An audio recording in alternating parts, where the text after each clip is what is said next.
Hello everyone, this is going to be a dungeon run through for a 15 Ara Kara. 15 is a very difficult key for Ara Kara because the boss mechanics, particularly for Spider Boss, can one-shot, so you really have to have a strategy. I'm currently 3260 IO. I'm using a heavy healing burst build, which will be in the description below. It uses Nature Swiftness, extra strong Nature Swiftness, and 2 charges of Nature Swiftness, so you have burst heals on the go. Extremely important for Ara Kara. This copies Seraphine, the top Resto Druid at the time of this video. I switched to this build recently and I'm getting right to it. Tip number 1, do not pre-heal your tank going down the ramp. If they need heals going down the ramp, they have no business tanking this key. If you cast heals, there is a decent chance you will pull aggro. Just let the tank do their thing. As you're going down the ramp, this is going to the mini boss, which is going to be a big pool. You are going to have to dispel poisons if someone gets 10 stacks on them instantly. Be very careful when you start your heals. Hold off for strong heals as long as you can. Use Convoke first to catch up. If you start trying to heal over time your party, you will be behind and someone will die. Once you cast your Convoke, you're going to want to spam your Nature Swiftness for major burst heals. Make sure you get your Swift Mag and go into your traditional rotation. When you need to catch up, use your Tranquility. This is the time to use it. Don't hold back on your cooldowns. Everything you got here. If you can, throw in a kick on one of those casters. Otherwise, keep everyone up. Use your Dispel on cooldown to get rid of poisons. And otherwise, use your procs for your regrowth as soon as you can. Be very careful. If you are getting casted on by a web bolt, you have to bear form. I have died to this almost. You can get 2-shot for sure by web bolts at this stage. I have high versatility right here. If you have 0% versatility, you can probably get 1-shot by these web bolts. So tip number 2, I've given many tips by now, but tip number 2, major one, make sure you have at least 15% versatility going into Ara Kara above 13 key and above. Honestly, it makes it that much easier for you to heal, because if you do not, you'll probably be getting 1-shot by a lot of mechanics. Otherwise, just make sure you're doing maintenance healing. Throw in a kick here and there. It's kind of dangerous for you to kick on this mini boss because you're going to jump into webs, etc. So your job is to heal, make sure everyone's healthy, do your best. Okay. If you have a death or 2, don't overstress it. We still time this key even with a couple deaths on a 15. Okay. So on this pool, make sure you get a drink of mana as quick as you can, because this is going to be heavy heals here.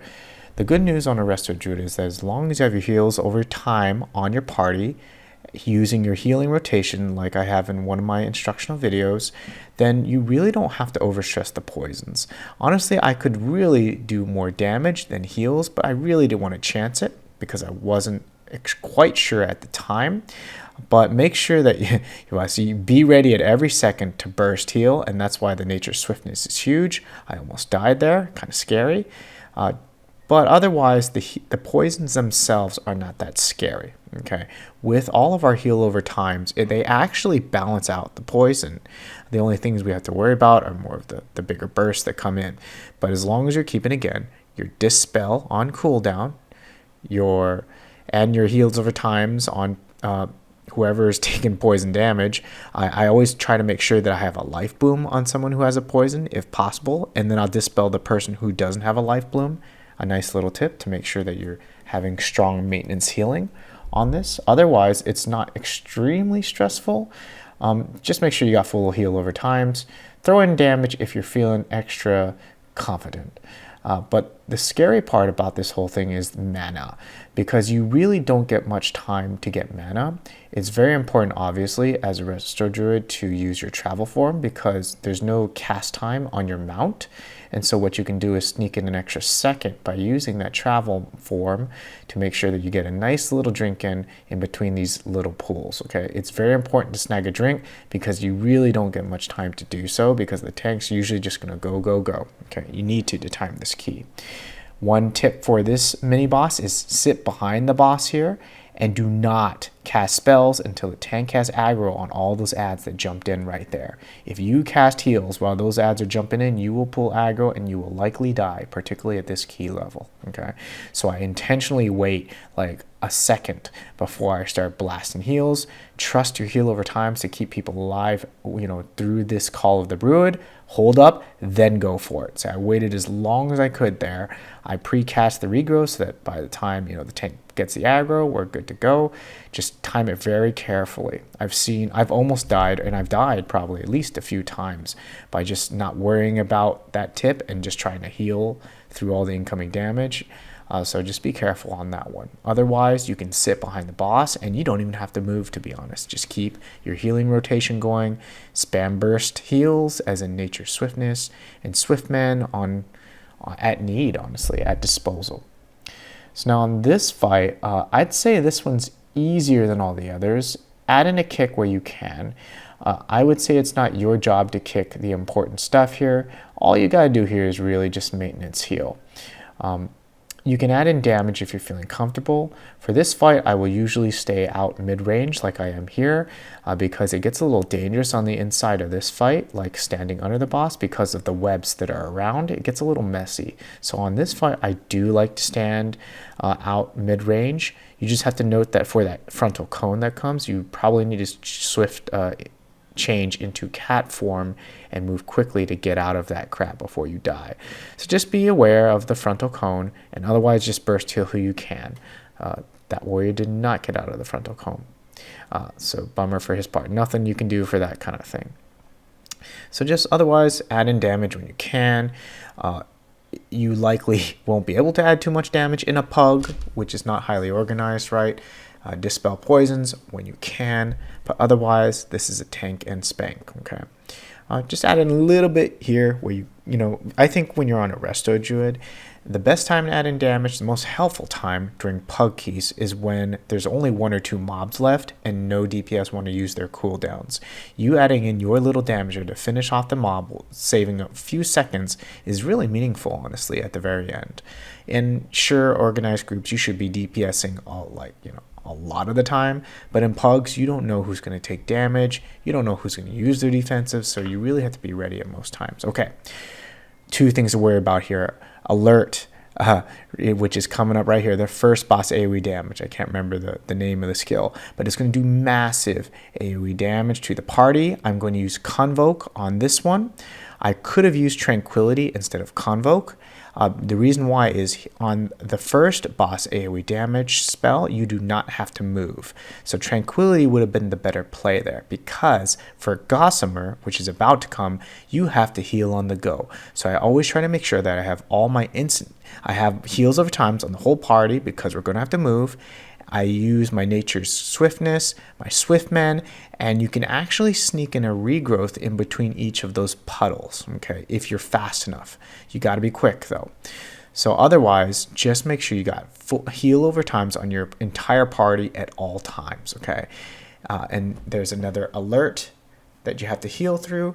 You can spam regrowths on that because you don't have to move, but as soon as you're done with heals, it's very important, if you do not know, that one of these adds is going to be chasing you. You have to make sure that you get to where your group wants you, or if you stand there in front of the boss and that ad's following to you, that ad could come to the boss and the boss will eat it and wipe your party. So just make sure that your placement will be, I'm going to make sure I heal through this damage, then I'm going to move depending on where the team wants me to manage the ads, and then I'm going to get back on the tank for Gossamer if we kill the ads in time to move with tanks so that we're not dropping puddles everywhere. Again, if your team kills the ads fast like this, what you want to do is stack together if possible and move together as a group like we are doing here. It won't always work like this at higher keys. At higher keys, sometimes you won't kill the ads fast enough, and so you might be dancing everywhere. But if you can stack together on Gossamer like we did, and then you got a lot more room to work with. Make sure you are casting heals over times on your entire party, particularly your squishy members, because here comes Alerting Shrill. You are going to want to use whatever cooldowns you have at your disposal. I had to muscle through that one because I had no cooldowns. I was sweating. What I like to do is make sure that I use my personal on myself. I think it's the bark skin. I keep getting iron skin and bark skin confused, but the defensive skin on myself, I make sure that I do it on myself, and I'll put the other skin on a squishy DPS member doing that alerting shrill. Here we go again for another Gossamer. I had Convoke and I knew I had it, but I felt really good because I'm starting to get used to not being dependent on Convoke to make it through Gossamer now. I'm getting the timing of adding a regrowth in during the puddles in. I'm feeling more comfortable. And so I had Gossamer for alerting shrill. So I felt really good about that. I'm moving for the ads, but we had the boss, so all good. Now here's a tricky part. I know you're going to want to drink and max out your mana, but you will not have time, because what's going to happen here is really dangerous, and I've wiped on this before. The tank is going to go in and pull as fast as he can, and then the big ad here is going to cast Locust Swarm, and if you do not come here instantly like I did, what's going to happen is you are going to get behind, and if you don't have Convoke, you will wipe, because the Locust Swarm does massive damage. I even think I lose somebody here, if memory serves me correctly. Yep. I even lose someone because I just wasn't ready. I didn't have any cooldowns after the dang spider boss, okay? If you want to play it well, you should save at least one cooldown for this first Locust Swarm, because you just won't have time to get heals over time on everyone and get set up, or ramped, as we should say, okay? So I'm getting ready for the Locust Swarm. I'm making sure all my squishy members and my whole team have heals over times on them. I have Convoke for this one. I'm trusting my team to kick the revolting volleys. One revolting volley going off will wipe our entire party unless I use my Tranquility. And so be very careful. I would say help with kicks if you can, but otherwise your job is just keep everyone up through Locust Swarm. Okay, Locust Swarm is serious business. It's just like the alerting shrill almost from the spider boss we just did. Okay, once the big guy goes down, life is good as a healer. You can then start adding add in DPS, a lot more CC once that big guy goes down, because honestly all the rest of the stuff is so easy to heal through. You really just need one heal over time on each party member, and as long as you're kicking the volleys and all the bolts, there's really no damage that's going to be going out. Okay, so once the big guy goes down, take a breather. Now I saw the next big guy coming. Get ready again. Here we go. Locust Swarm incoming. I use a mini cooldown, which I had. It's my trinket.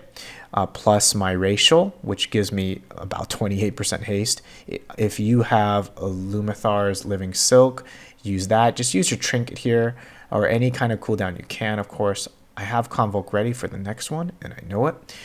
I'm feeling confident, so I'm adding a damage. I'm trying to make sure everyone's got heal over times, because I know that next Locust Swarm is coming very soon. You do want to be interrupting the alarm spell that goes off those little beetles when you can. But again, your party members should be the ones heavily focusing on that. You got to keep everybody up. In a pug, it's not that easy. People take a lot of avoidable damage, right, in pugs, so just FYI. Add in what damage you can, right? Especially at the end here, when no DPS wants to use their cooldown on just a few mobs and low health mobs. Okay, this is where you helping finish this mob really can help over all the mobs in the instance, like save probably like 20 seconds overall, okay, if you're doing good damage at the end there. Sneak in a drink when you can. On this mob, there's really nothing that is serious, so this is a really good chance to get as much mana as you want, okay, because you're probably not going to get a chance to drink after this. So big tip, sneak in your drink after that last big guy right here. Yeah, there is going to be one more big guy, actually two more big guys, I believe, if memory serves me correctly.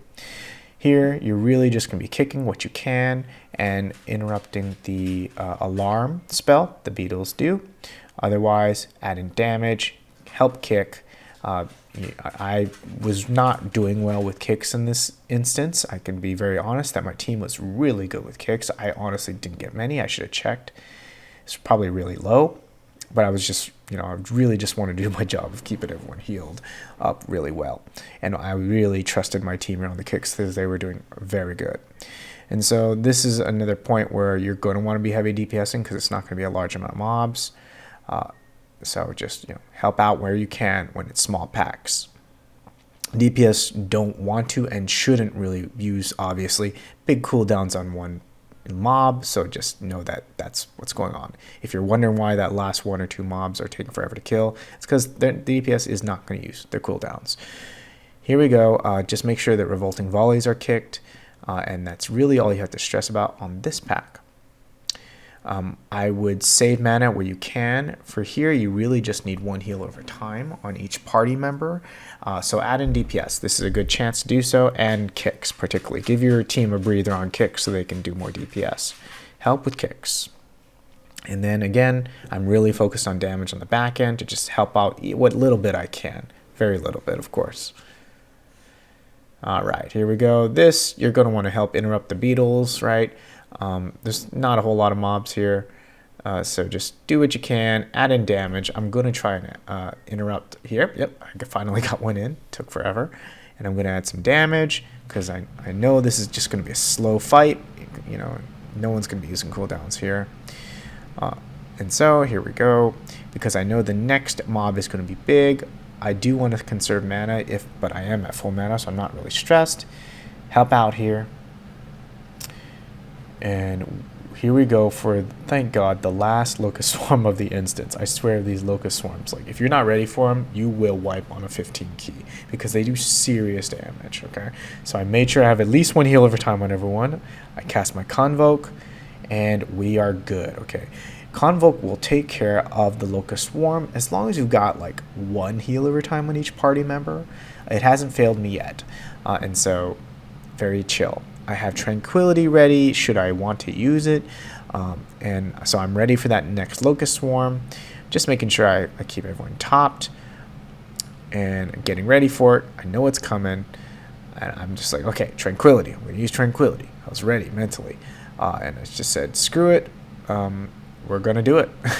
I really didn't have to use it there, but I don't really like using Tranquility on the next boss because you really don't get a whole lot of time to stand still in this fight. Okay, so that's why I burnt Tranquility there. You do not need Tranquility for this fight, at least on a 15. All right, so here you can add in quite a bit of damage. There's only a few things you have to look out for. First, there's the infestation on that chamois. I just had maintenance heal. You will get targeted by that charge by the boss. So what you're going to want to do is do what I did, shift into cat form, use the cat form sprint, and just keep running in a circle if you want to be safe and not have to stress about timing it just right. Okay, just run like in a quarter circle and you will dodge the boss and also get out of his impale, that cone, frontal cone. Now in here, all you have to worry about is rotating a little bit while you are casting. This is why Tranquility would not really be very helpful, and you really don't need huge AoE group heal here. You need spot healing essentially on someone who gets infestation. I knew that was me. When someone gets infestation on them, what you're going to have to do is make sure you have a life bloom on them instantly, and then at least 1 rejuvenation, and then start spamming your instant cast spells and regrowths on that person, okay? Because that infestation starts to really hurt at a 15 key. Never really hurt on a 14 key, but 15 is where I was like, oh crap, like I was actually stressing out, like I got a spot heal. And so here we go, cat form sprint, get out of the impale. Now, if you want to help out the team even more, that you can interrupt the ad right there carefully and keep an eye on him. But just make sure you got heals over times in your whole party, though. Again, healing is your job in Pugs, right? In Pugs, there's a lot more damage that goes out, so you really just have to be ready to react. Watch your feet. Keep your heals over times in your party members. I'm really looking out for infestations here. I'm getting ready for the boss to move to the middle. And here we go. It's really nice to drop an efflorescence there because it fills up that circle really nicely. Our team is getting used to moving left, so I already know I'm just going to be moving left and spamming heals over times and making sure I have life blooms on the people who have infestation. I'm feeling really confident, and I saw that the warrior had infestation. He's pretty tanky, so I'm not stressed. I did use a burst heal there just in case, because I said, why not? I tried to add in a little bit of damage. I'm not doing great on damage, but I'm keeping everyone healthy and I'm feeling good about it, so I'm not really overstressed about damage on this fight.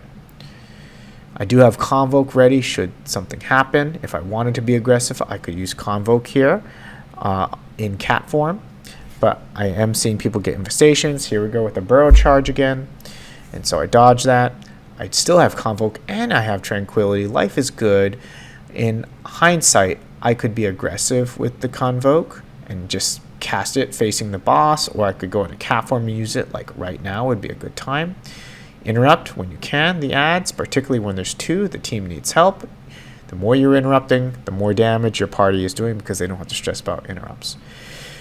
Now, you do have to sneak in a drink here because you're really not going to get another chance to drink, honestly, for the rest of the instance if, you know, the tank is pulling, like, well. Because it's just going to be chain pulls after here. We do time this even with only 9 minutes and, like, 30 seconds left. So just get in one last good drink.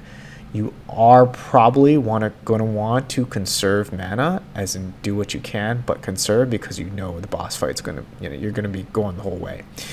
What your job here, what you have to stress about is making sure you are casting Dispel on cooldown on the tank, because he is going to be taking mad stacks of a nasty debuff that will kill him if you do not Dispel it. Make sure here that you put a 1 Life Bloom on your tank because they take heavy damage here at a 15 key. And so Life Bloom the tank, Life Bloom yourself. Your party members should not be taking really much damage. So 1 Rejuvenation and being ready to react like there to whatever group-wide damage goes out is just fine. But you need a Life Bloom on the tank. And I do put a Life Bloom on myself so that my healed over times heal 10% faster. So for this part of the fight, I do like to have a Life Bloom on tank and me. So watch your feet here. This is really just about pivoting. Pivot, heal over times, spam regrowths when you can so that you're not using mana on other spells, right? Regrowths are free when you have the clear casting proc. So regrowths with clear casting procs is what I'm trying to say. I wouldn't stress about adding in kicks. Your team should be able to handle these kicks. If they are not, then you have a bigger problem here. But I mean, of course, add in what you can. The bats are very, very dangerous. You really do have to watch out for them. I almost died. When the bats come, I am burning cooldowns. Okay, if I see those bats aggro, like I am spamming every defense, every cooldown I can. Just FYI, I've died to the bats before. I almost did there. Okay, if I had any less versatility, I would have died. I have like a high versatility, and I even drank a 3-star versatility flask. And that's pretty much what I do at all 15 keys now, because what I realize is that my healing output is amazing, but I can get one shot by like some nasty crit sometimes if I play poorly and don't shift into bear form. So know that your survivability is probably more important than everyone else's on your team. Versatility is huge at 15 keys.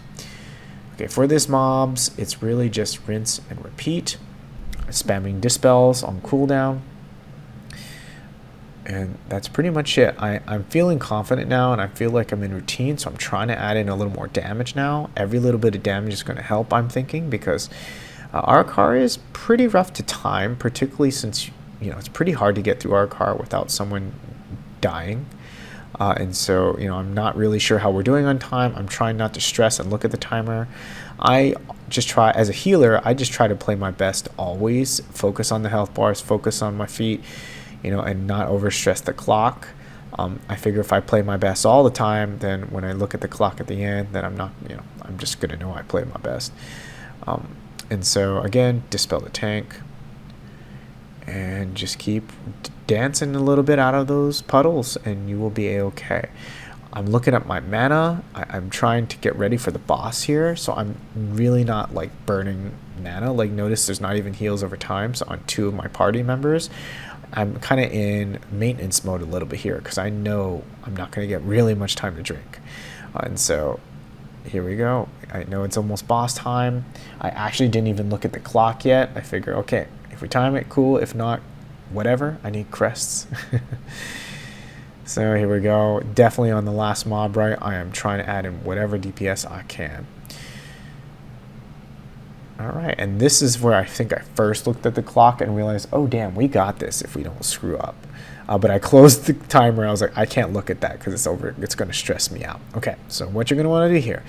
This is actually a pretty easy fight to heal. There's really only 2 things you have to stress about. that are out of the normal. First off, just keep pots on your party if you want to be safe. Your job, and particularly since I was the only range, is to moonfire those little guys so that they drop puddles. And so, because when the boss does the suck in move, you're going to want to stand in a puddle so that you don't get sucked in and die. Okay. Dodge puddles on the floor, obviously. Here we go. Walk into the puddle. Do not cat form into a puddle and then start healing, because when you shift into a forms like I did there, you will get out of the CC. If you heal from cat form or change forms while you were in that puddle, the boss will suck you in and you will die. Okay, so do be very careful. I have died and lost keys because of that. So again, when the boss is doing the suck in move, stand in a puddle and make sure that you do not shift forms. So I like to make sure I'm in the human form or the humanoid form when I just walk into a puddle. So I will stay close to a puddle. Now, the hardest thing to heal in this fight, aside from the mechanics we just talked about, is the poisons, as we were just looking at. I usually always, as a healer, for whatever reason, I seem to always get a poison on me. It's pretty high chance to get a poison. So what I will do is I will make sure that I dispel the poison off myself, since I'm the squishiest person usually in the party. And then I'll have 2 life blooms out on the other people who have poisons, or I'll have my 2 life blooms out on the people who have poisons. Just make sure they have rejuvenations on them, and then use your burst heals on them. The one time to use your cooldowns and your oh crap buttons is during the poison. Okay, otherwise everything else is simple to heal. Dispel poisons, spam your heals. I still have Convoke, and I was like, screw it. Like, what else am I using Convoke for? And so I used Convoke. I still have Tranquility even. I'm like, what the heck do I use it for? I'm trying to get over to a puddle. I almost got, I got a little frantic there. To get off of that CC, just shift forms. I'm saying, okay, things are going great. I'm in a routine. I'm just going to try and add a little bit of damage, dispel off myself, use your burst heals on people who have the poisons, and make sure you have a life bloom, of course. I'm thinking, oh, damn, we really got this now. And so I'm locked in here. I'm trying to make sure that I get everyone puddles so that no one's stressing. I'm going to start adding a little bit more damage, I think. But I'm just like, okay, I think we're good on timer. I just need to make sure no one dies. Okay, so I think I'm locked in on heals here for sure. I should probably just use that Tranquility, or should have used it. I made sure there were enough puddles on the floor for everyone, so life is good, except the tank, it looks like. Otherwise, keep everyone alive. By this point of the fight, really all you have to worry about is, since it's all just rinse and repeat, is not losing focus. If you lose focus, it's very easy to mess up on some of this stuff. Okay, it's so simple that sometimes I'm like, okay, I zone out for a second, and that's all it takes. Just lock in, focus up, keep heals over times up, get ready for the poisons. That's really only dangerous part, aside from people who stand in something. Like, don't shoot the poison at your friends. Like, that's pretty obvious. I think I just did shoot it at a friend. Otherwise, keep going here. Add in damage if you can. I wouldn't do melee damage. I'm just not comfortable doing that. But if you can, go for it. But I feel like I'm pretty much healing like the whole fight. Like, I'm spamming heals the whole fight. Granted, these guys were relatively squishy. I did do a 15 Ara Kara, I believe, before this, and the party I had wasn't doing as much damage, but they were not needing to be healed as much. But otherwise, that's it. I hope you learned something from this video. Like, comment, subscribe, and let me know if this helped you. Pinkpwnage out.